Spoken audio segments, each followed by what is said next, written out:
자, 한전과 가스공사의 경영 정상화를 위해 요금 인상이 불가피하다는데 공감대를 이루었던 당정이 올해 2분기 전기와 가스요금 인상을 잠정 보류했습니다. 국민 부담 최소화를 위해서 추가 논의를 거쳐서 결정하겠다는 건데요. 관련 내용 김대호 경제학 박사와 짚어보겠습니다. 어서 오십시오. 네, 반갑습니다. 예.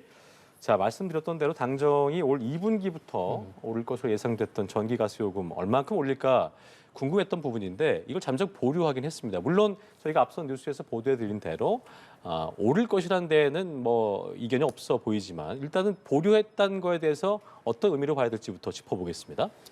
예, 전기값은 분기에 한 번씩 그러니까 1월 달, 4월 달, 7월 이렇게 올라가도록 되어 있어요. 그다음에 가스 요금은 홀수 달인 1, 3, 5, 7 이렇게 결정하는데 공교롭게도 4월 달은 두 개가 겹쳤습니다. 그래서 4월 달에는 전기료, 가스료 여부를 동시에 결정하는데 정부가 매우 이례적으로 거의 사상 처음 있는 일 같아요. 이 전기 요금에 대해서 결정 자체를 보류한다. 예. 그러니까 올린 것도 아니고 내린 것도 아니고 현재 인상 여부와 인상폭 이 대목에서 일단 보류한다. 이유는 현재 그 국민 부담, 전기, 가스 요금 인상 요인이 상당히 많은데 예. 그것을 그대로 국민들에게 전가시키면 국민 부담이 굉장히 커질 거다. 이런 요인. 그다음에 또 최근에 국제 유가가 좀 하락된 부분이 있습니다. 이것을 좀 반영해야 되지 않은가. 그런 요인들. 이런 것들을 종합적으로 판단을 한 것으로 보이고요. 특히 오늘 발표 중에 주목할 대목은 전기요금을 올리기 전에 그 전기요금과 가스요금을 관리하는 주체인 한국전력과 한국가스공사의 자구 노력, 네. 스스로 원가를 떨어뜨리기 위한 노력을 얼마나 하고 있는지 예. 이것을 좀 깊이 살펴보겠다 이런 대목을 언급을 했거든요.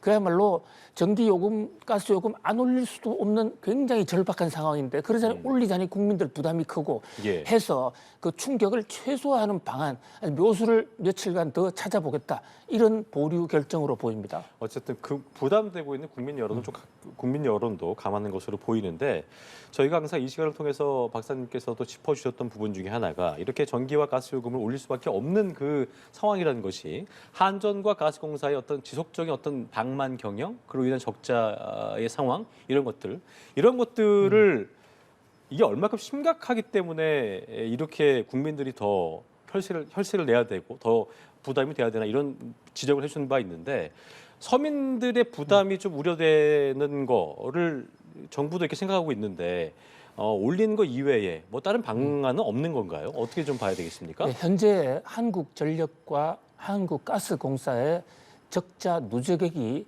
워낙 크거든요. 예.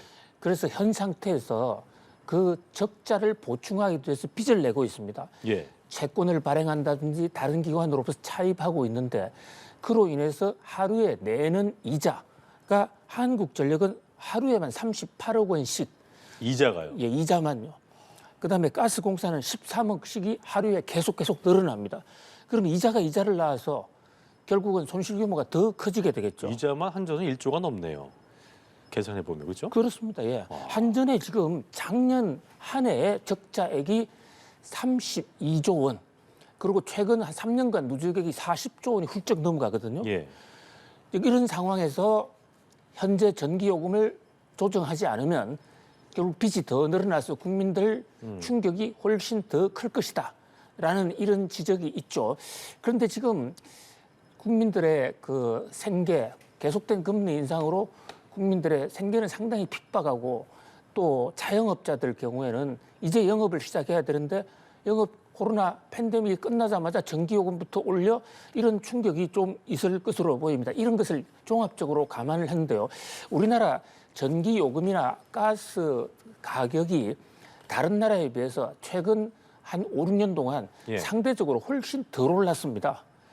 이제 그런데 문제는 이것이 이제 그 국제 에너지 가격이 오르기 때문에 가격 인상 요인이 생긴 것도 있고 또 지금 앵커님 모두에 말씀하신 대로 좀 방만 경영을 한 측면도 있어요. 예. 이를테면 한국전력이 느닷없이 지금 대학을 서울 지방 마달급이 다 줄여가고 폐교까지 하고 있는 상황에서 전기요금 예산을 가지고 한전공대라는 에너지 공대를 새로 출범시켰는데 거기에 돈 들어간 거는 물론이고 이것이 정상화될 때까지 한전에서 계속 돈을 부어야 되거든요.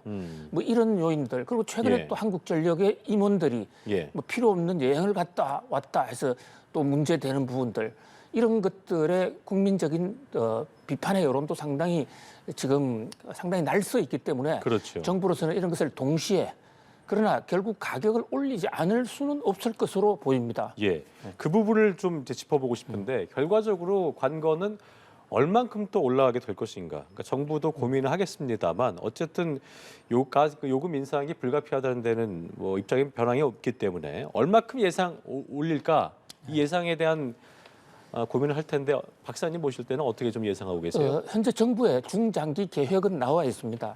현재 한국전력과 가스공사 적자가 굉장히 심각한데 이것을 2026년까지 그러니까 앞으로 3년간 종합 계획을 세워서 단계적으로 가격을 조금씩 계속 올려서 2026년에 적자가 없어지도록 하겠다, 손실이 없어지도록 하겠다 이런 얘기거든요.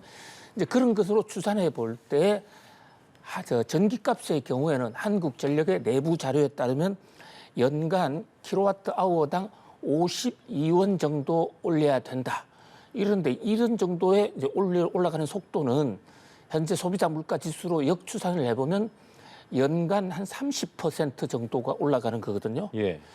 그러니까 물가는 많이 올랐다고 그러지만 다른 그 부분에 종합적으로 다 합쳐도 지금 4%대로 떨어졌는데 공공요금, 가스, 전기료가 이렇게 30% 내외로 이렇게 올라간다면 이것은 뭐 충격이 있을 수가 있죠. 물론 30%를 올리더라도 우리나라의 전기나 가스 요금이 경쟁국이나 이런 데 비해서 특별히 높아지는 건 아닙니다. 예. 여전히 좀 낮은 측면도 있어요.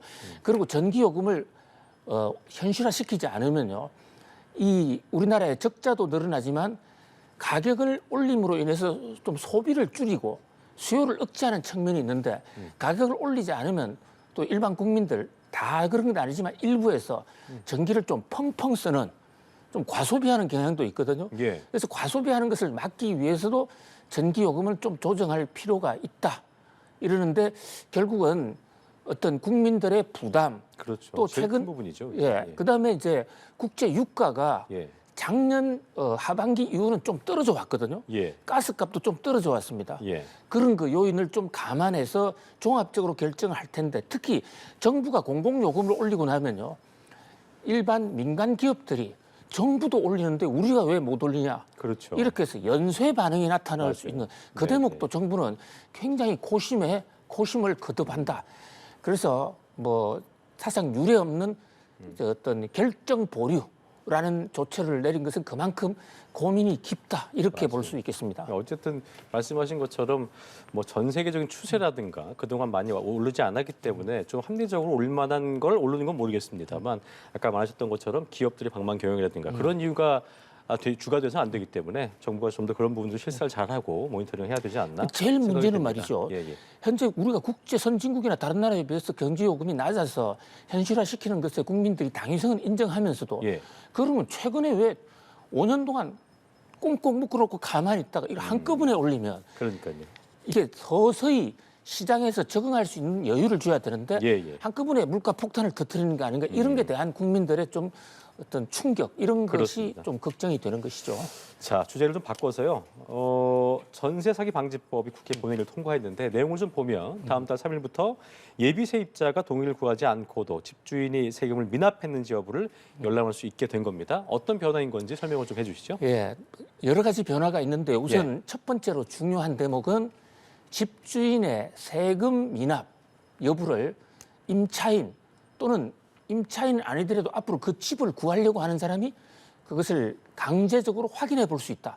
임대인의 동의 없이 4월 3일부터는 바로 확인이 가능합니다. 이게 중요한 게요. 우리가 민사상으로 아무리 계약을 잘 해놓고 또 그 주고받을 채권 채무에 대해서 보정을 아무리 해놔도 우리나라 국세징수법, 국세기본법 상에는요. 모든 것은 세금이 개인 민간 간의 채권 채무보다 우선합니다. 그래서 자기가 1순위라 하더라도 예. 최우선 순위라 하더라도 세금 미납분이 있다면 세금부터 갚고 나머지 부분에서 이제 자기가 못 받은 돈을 돌려받는 거거든요. 그렇군요. 근데 그동안에는 이 임대인이 세금 체납 여부가 얼마인지를 몰랐기 때문에 예. 알 수가 없었어요. 그렇기 때문에 선순위, 1순위이면서도 돈을 떼이는 경우가 있었어요. 바로 이 점을 노려서 일부 악덕 임대인들은 계약을 맺기 전에 일부러 눈에 보이지 않는 체납을 엄청나게 해놓습니다. 예. 그리고 전세금을 받은 이후에 도산을 해버리는 거죠. 그러면 사실상 그 임차인의 전세금을 가지고 그걸 가지고 세금을 대신 갚는 거나 마찬가지거든요. 예. 이제 이것을 사전에 임대인 동의 없이도 임차인이 일방적으로 확인할 수 있게 됐다. 이제 그런 대목. 그다음에 공인중개사의 의무가 굉장히 강화되는데요. 집행유예를 받더라도 집행유예 끝나고 나서 바로 공인중개사업을 할 수 있는 것이 아니라 일정 기간 더 텀을 두어서 할 수 그만큼 그게 얼마큼 2년 정도 2년 거죠? 정도 2년 추가합니다. 정도죠? 예. 그렇게 되면 공인중개사가 좀 더 책임 중개를 할 수 있다. 예. 이런 대목, 이런 대목들이 좀 여러 가지로 제도 개선이 됐으니까요.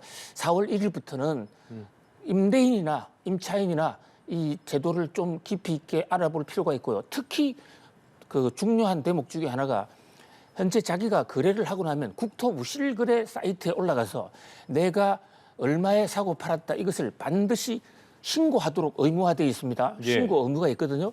근데 일부에서는 이 신고를 일부러 조작합니다. 허위 신고한 거 있잖아요. 예, 자기 집값을 올리기 위해서 그렇죠. 한 사람하고 짜고 실제로 거래할 의사가 없으면서 10억짜리 집을 우리 30억 원에 계약을 맺었어. 그리고 계약은 맺었다가 중간에 취소는 언제든지 할 수 있는 거거든요. 예. 그래놓고 그게 일단 시장의 가격에 영향을 주기 시작하면 우리 계약 파기했어. 이렇게 하는 방식이 있는데 이것이 가격 조작용 실거래가 조작이 확인이 되면 그동안에는 벌금만 때렸는데 이것이 3년 이하의 징역으로 형사처벌을 강화시킨 거죠. 형사처벌을 아주 대폭 강화시켰습니다. 그러니까요. 알겠습니다. 여러 변화가 있었고 확인하시면 될 것 같고요. 자, 지난 2월에 저희가 앞서 뉴스로도 보도해드렸는데 생산, 소비, 투자가 이 트리플 증가, 세 개 모두 증가를 하면서 14개월 만에 아주 좋은 기록을 보였습니다. 전 산업 생산도 그렇고요, 설비 투자, 소비 동향을 보여주는 소매 판매액 지수도 증가했는데 갖는 의미가 있어 보입니다. 예, 일단 계속해서 하향 추락하기만 하던 우리 경기가 예, 이제 일정 수준 멈췄다. 그런 면에서 대단히 반가운 소식입니다. 멈췄다. 예, 경제 활동의 주축이 일단 생산하고 예, 소비하고 투자 이것을 GDP 3대 구성 요소고 이것이 경제에 다거든요. 그렇죠. 요 세 지표가 다 좋아졌어요. 그러니까 지난해 계속 추락만 했었는데 예, 이제 경기가 좀 경기 하락이 경기 침체가 끝나는 것이 아닌가라는 그런 기대까지도 낳는 적어도 지표상으로 보면요. 자, 그런데 여기는 몇 가지 우리가 같이 고려해봐야 될 좀 함정이 있습니다. 우선 2월달 지수인데 작년 2월달이 바로 우크라이나에 전쟁 터졌을 때입니다. 예, 그러니까 작년 2월달 전년 동기 대비하면 흔히 말하는 기저효과, 작년이 워낙 낮았기 때문에 올해 조금만 해도 좀 좋아진 것으로 보이는 측면, 그리고 또 작년 이 12월 연말에도 우리 경기가 안 좋았기 때문에 이런 기저효과가 좀 있다. 그리고 상승폭이 아주 마이너하거든요. 예. 그래서 본격적인 회복이라기보다는 추락하던 그 우리 한국 경제의 생산, 소비 또는 투자에 추락이 일단 조금 멈칫하고 있다. 이 정도로 봐야지 이게 경제가 좋아졌다, 회복된다 이거하고는 상당히 거리가 멀다라고 할 수 있습니다. 완전 턴을 냈다라고 보는 건 좀 섣부른 판단이고. 그렇습니다. 지금 그렇죠? 그 기획재정부에서도 네. 지금 아직 경제 침체는 본격적으로 시작된 것이 아니다. 앞으로 수출 감소, 특히 수출이 감소하고 있기 때문에요. 그로 인한 타격, 특히 반도체가 지금 너무 어렵습니다. 그렇습니다. 이런 요인들이 네. 한국 경제에 계속 하방 압력을 주고 있는 상황입니다. 보면은 마지막으로 이 얘기해 볼 텐데 증시 같은 경우는 저희가 이제 왜 기대감 때문에 선반영된다 얘기하잖아요. 그러니까 지금 굉장히 금융위기 이후에 반도체 생산이 굉장히 큰 하락을 보여왔기 때문에 2008년 금융위기 이후에 경기 반등 예단에겐 이르다는 지적도 나옵니다만 지금 뉴욕 증시도 그렇고 굉장히 반도체 AI 종목 중심의 주들이 상승세를 보이고 있거든요. 이거는 어제 마이크론 회장이 그런 얘기 했잖아요. 25년에 좋아질 거라고 반도체 시장이. 예. 그거에 대한 선반영으로 봐야 될까요? 어떻게 좀 예상하세요? 예, 주식 투자에서의 경기 사이클과 실제 산업 경기 사이클은 조금 다릅니다. 예. 왜냐하면요, 주식 투자는 먼저 하지 않으면 남들보다 먼저 하지 않으면 주가가 올라간 이후에 투자하면 이득이 남는 게 없습니다. 그렇죠. 그래서 얼리버드 얘기가 나오거든요. 아침에 해 뜨기 바로 직전 그리고 경기가 지금 막 나빠지고 있어도 동트기 직전. 그렇죠? 동트기 직전에 예. 그러니까 경기가 반전되기 전에 가장 들어가야 어두운 상황. 그래야 돈을 벌 수가 있습니다. 음. 그래서 산업 경기보다는 좀 선반영하는 예. 그런 상황이죠. 그러나 그럼에도 불구하고 지금 미국의 필라델피아 반도체 지수 같은 것은 작년 4월 이후에 가장 큰 폭인데 이틀 합쳐서 5% 정도 올랐거든요. 그러니까요. 자, 그런데 이것은 이제 마이크론 같은 경우에 이번 분기 실적이 아주 안 좋았습니다. 그런데 이제 좀 최저점을 곧 통과할 수 있을 거야. 라는 얘기, 거기에 상당히 기대를 걸거든요. 네, 네.